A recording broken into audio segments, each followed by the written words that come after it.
How's it going, everybody? Welcome to the Obsession. I am actually down in my parents' plot here. This is in the bottom or first level of my property that you guys have seen me talk about. I put clover and brassicas in here.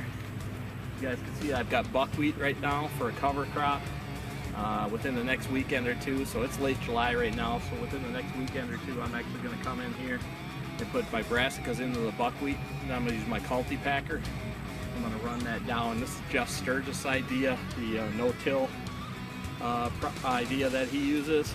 Cover crop of buckwheat, put your brassicas into it, knock it over with the cultipacker, spray it with glyphosate. Kind of gives a cover for your brassicas to come up through. Helps hold the moisture in the ground because the buckwheat is actually very brittle and it holds a lot of moisture. So when we bend that over, all that moisture will help those seeds germinate. Gives a cover crop for the brassicas coming up. I'm also going to cut a lot of these overhanging branches back. I'm going to leave one in particular where I'm going to hang a vine today. You guys will see me do that. We'll put a mock scrape in here.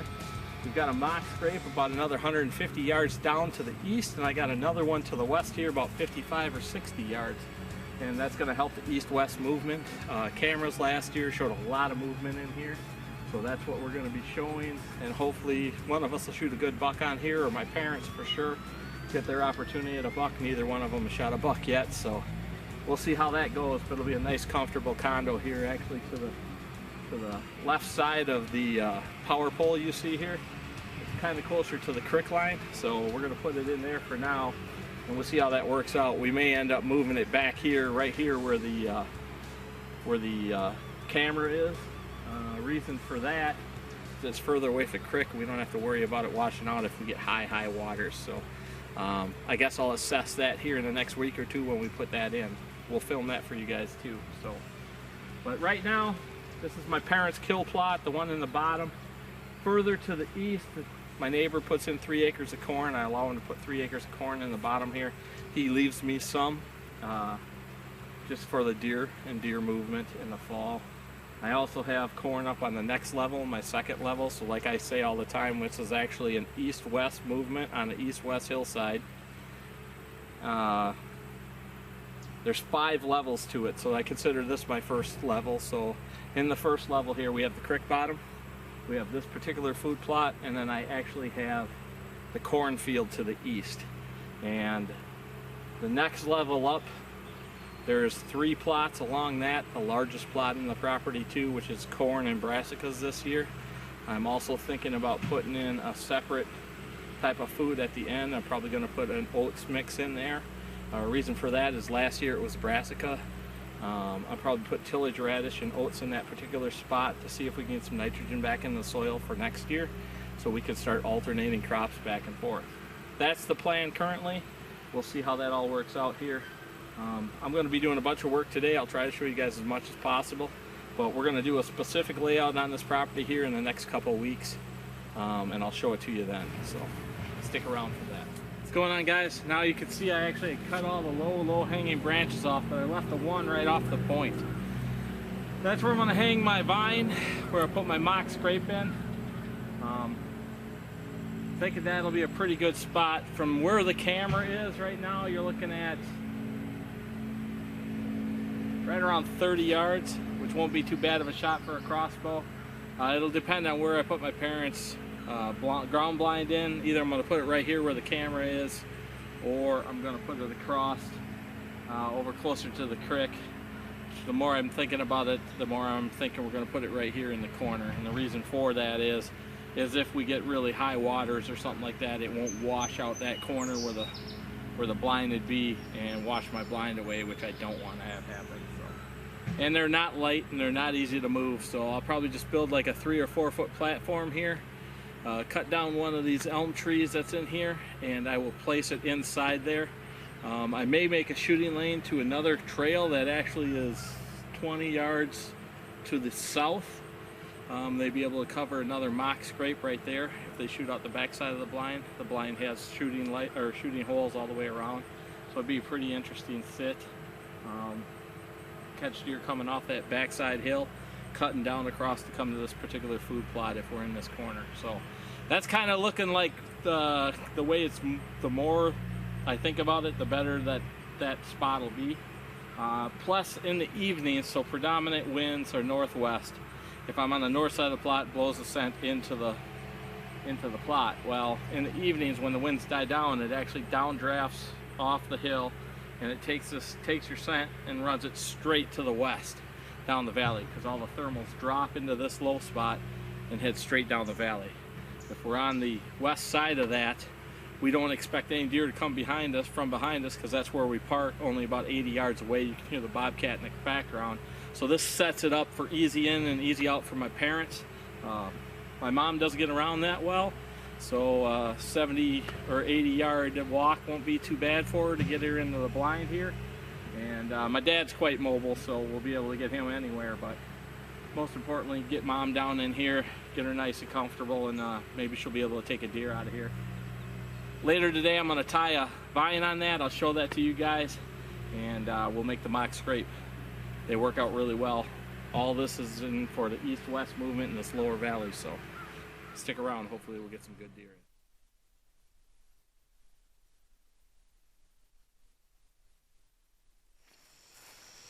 in. What is going on, everybody? Carl from The Obsession. It is the beginning of August. It is August 7th.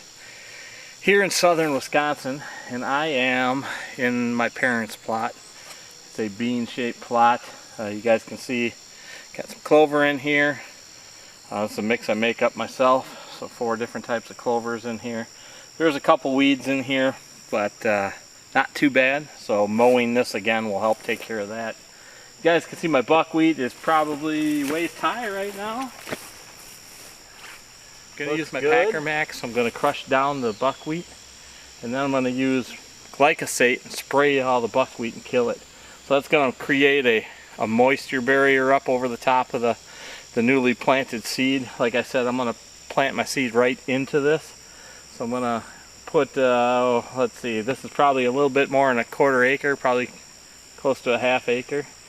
So I'm going to put a couple pounds down here, run it real thin because it's brassicas. You don't want too many brassicas in one area.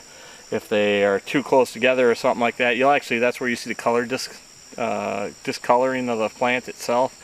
You get short growth and you don't produce good food for your deer. So I'm going to run this through. I found on my cedar usually is a setting of about 2, and I'll run it through fairly quickly as I walk through here. It's only going to take 2 or 3 passes and I'm done in here. I got a mock scrape back up over in this corner for my parents, and right behind where the camera is where I'm going to actually have the ground blind. So we've got I call them condos. Basically, it's not a muddy or anything, but it's that type of blind, and that'll be right here, actually only about 1 foot off the ground. My parents are in their mid to upper 70s, and it's easy for them to get in and out. They'll be able to crossbow hunt here. Got a nice pine tree off to the left side of the camera here, and that'll help guard that ground blind. Also, there's a bunch of goldenrod and stuff in there. We'll actually put that behind that goldenrod. It's cut out. I've done some opening in there so we can get that in. We'll probably do that next weekend, and then we're set on this property. But we're gonna have clover, brassicas, a lot of east-west deer movement in this lower bottom. You guys will see some pictures I'm going to show you here quick.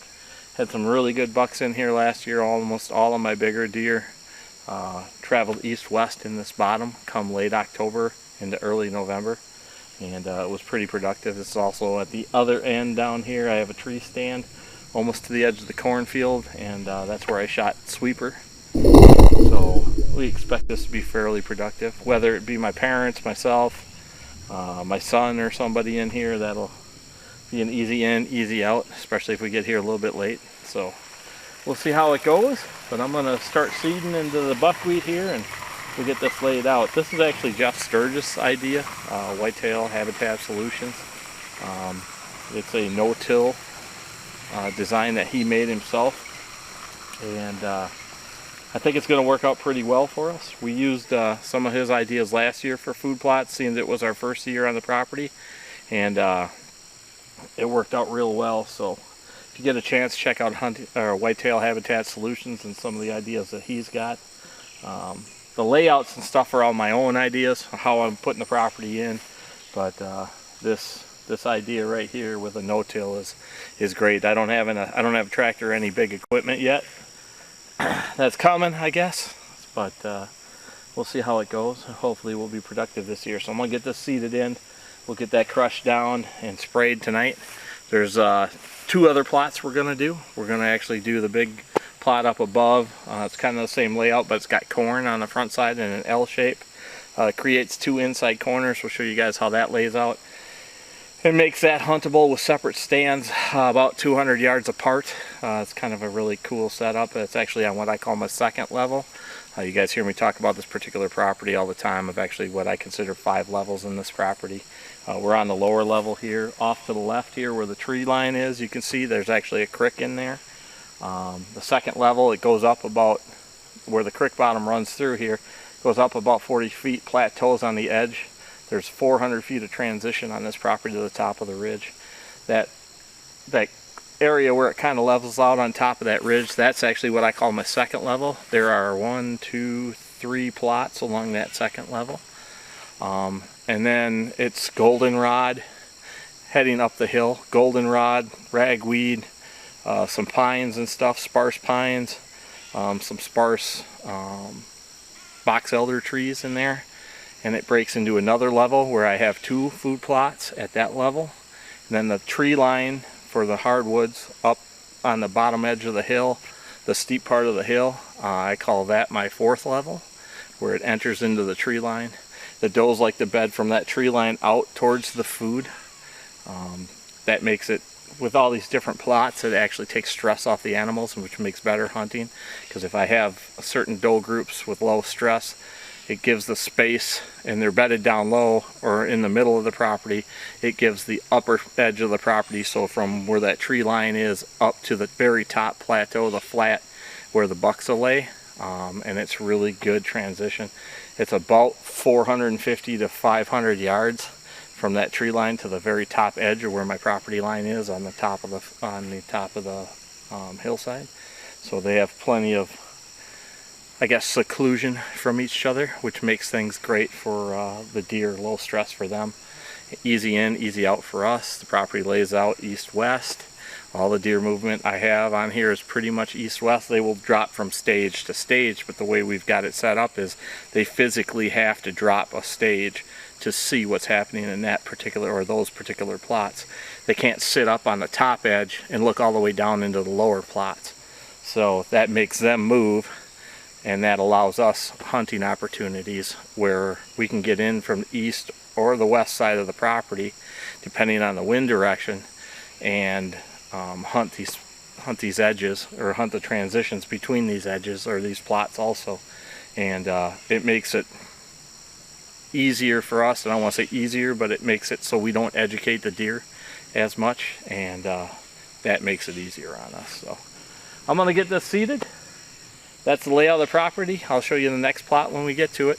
Okay. Stick around. I've actually got the Packer Max on the back. Now, one thing to remember if you got a Packer Max, they use a pintle hook. They don't have a ball. And the ball on the back of my wheeler is rusted. Imagine that. So I couldn't get it apart. I'm actually using the back side of my frame with the pintle hook. So it should work pretty good. We'll see how it goes. Came all the way here. I'm going to knock down this buckwheat. I'm going to do it. I'm going to show you guys what I'm doing here on this plot. Then I'm not going to film the rest because we're getting behind and I got to get this done tonight.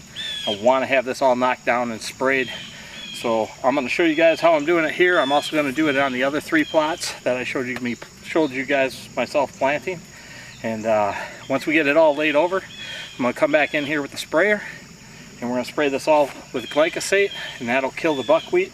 Have a nice mulch over the top of our seed bed. Our seeds will come up through, and we should have really nice food plots here in about a month and a half or 2 months.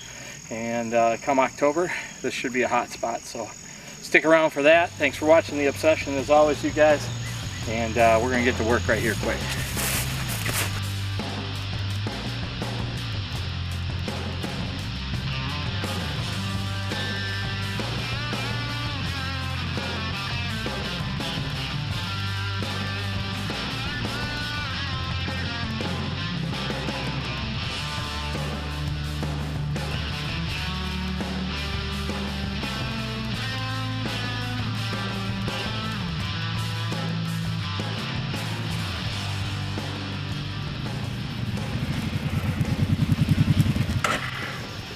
there you go.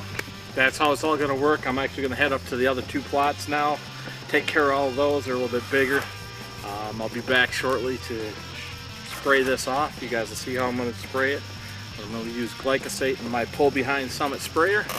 But we're starting to run out of sunlight, and I'm sure that the rain is getting closer, so we want about 2 hours worth of glyphosate sitting on the buckwheat so we can get it done, and hopefully it'll kill it all. Stick around.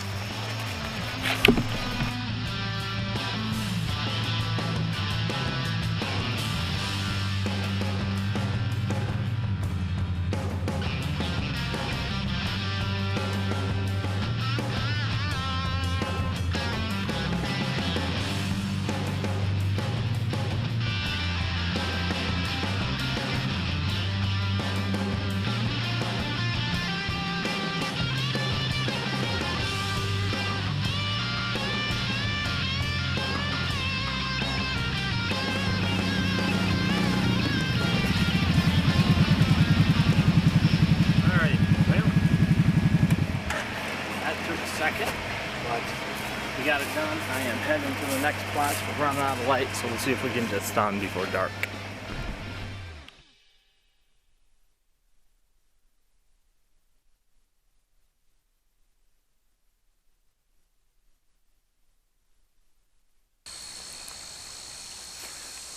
What's going on, everybody? Carl from The Obsession. It is the 14th of August here in southern Wisconsin. I'm down in my parents' plot. I actually brought the ground blind in that my brother-in-law had made. He makes a condo for each one of us brothers for our properties, which is really cool, and he does a crazy job, fantastic job on them. So wanted to see what you guys think here. We got it back into the inside corner. You can see we used the Bobcat to bring it in. The creek line's over here, so my parents are in their upper 70s, and my mom doesn't get around all that well, so we're really only about 80 yards from where we park. And she'll be able to walk right in here, one step, get into the ground blind here. I got the mock scrape up behind there, and there's a lot of transition east-west on this particular plot, or this lower part of the property anyway. That's why I put this plot in here. I will have a couple tree stands for myself to hunt at the right time of year, because I know that a lot of my big deer are going to be transitioning in and out of this particular area. So that's why I did that. Looks like the buckwheat's dying off pretty good. It looks like I got one spot in the middle I kind of missed a little bit. Some of the lower stuff seems to be holding on there, so I will actually mow that off tomorrow when my wife and I come in here to mow all our trails. We'll have one more mowing on this property and we're done for the season. You can see the clover is up really well. There's a few weeds in it, but I'm pretty happy about how that's working out. We're going to mow that off also, which will help keep the weeds down and help the clover grow. I am going to overseed a little bit on the edges here. You can kind of see a little bit of an edge that didn't have any clover on it, and that was me just not seeding that particular area, so we're going to do that. But this plot's looking really good for my parents for this year. The ground blind, like I said, my brother-in-law builds each one of us brothers a ground blind, which was really cool. It's actually got hydraulics that open up really slow for the windows. I call it the pillbox because it looks like an old German pillbox to me, World War II pillbox. But it's got sliding windows. You can keep everything tight. It's actually got a ventilation system in it. It's insulated, heated. It's got wood and metal on the floor so animals can't come up through the bottom. There's no way that they're going to get up through the bottom. There's all metal through there, which is really cool. Another add-on. He actually built a base inside of it that folds out and folds in. It's got screens in it, so you can put screens on it also for airing it out or whatever you want to do that way. It's just a really nice gesture that he does for all of us brothers. So that one there, my parents are going to utilize mostly. I'm not a huge ground blind hunter. Don't get me wrong. If it's going to rain, I'll be in there. Unless, of course, it's the rut, then I'm going to be where I got to be. But we'll come in and out of here if it's early season, if we have off and on showers and things like that, or if somebody gets cold to be able to heat up in there. So that would be kind of nice. But so the property is going well so far. I'm going to show you guys what we've done with the buckwheat and how it laid out, and hopefully how everything is dying off. I haven't checked my other 2 plots yet, but we'll do that tomorrow, and I'll show that to all you guys. And we're going to talk about some of the mock scrapes that I've got in here. I'm also going to put 2 tree stands in. There'll be 2 lock-ons on the property that I'm putting in. One down here. I may put a ladder in here because I'm going to pull one where I actually shot my 9-pointer last year. And I may bring it down and put it in this. I got a really nice tree kind of up against the cliff here that it would fit into. It's a double trunked box elder, and I think it'd fit up in there good with a good backdrop with the cliff and all the undergrowth there. So we'll see. Got a path cut along the outside edge of the creek line, so we won't even ever put any scent in here when we come to hunt that particular stand. So that's how that'll lay out. Like I said, easy in, easy out, no educating your deer, and that helps you have good hunts further and further into the season. So, but I'm really happy with the way the pillbox ended up. We got it tucked up in there, and all the box elders here in the bottom. You can see there's a high stem count of these box elders, and these bucks like to transition in and out of here looking for does when the does come down to feed in the food plots in the evenings. And it's not a really big morning spot, it's an evening spot. So learned that over the first year, so I expect that if we are lucky enough to shoot a deer out of here, it's going to be in the evenings. And that's good for my parents because they only hunt evenings. They don't wake up and come on hunt here and at 5 o'clock in the morning. It's a long ways for them to drive too. So, but irregardless, I'm ecstatic about how that came out, and I appreciate everything that John's done, and hopefully one of us or part of the family will be able to take a deer out of there. So we'll see what happens there. I'm going to take the Bobcat back, put it on the trailer, and we're going to get out of here for today. We did tear up the plot a little bit, but it's not something I'm really too worried about right now. All the brassicas are really young. I did overseed a little bit, and I'm hoping that that's not an issue here. So we'll see what happens as the brassicas come up. We probably will end up adding nitrogen and stuff to this. The soil on the edges looks really good so far also, which gets some shade in here, so we'll see how that all lays out. But I'm hoping this will be a real productive spot this fall.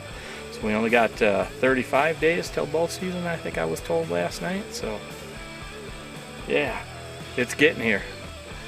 We'll talk to you guys later.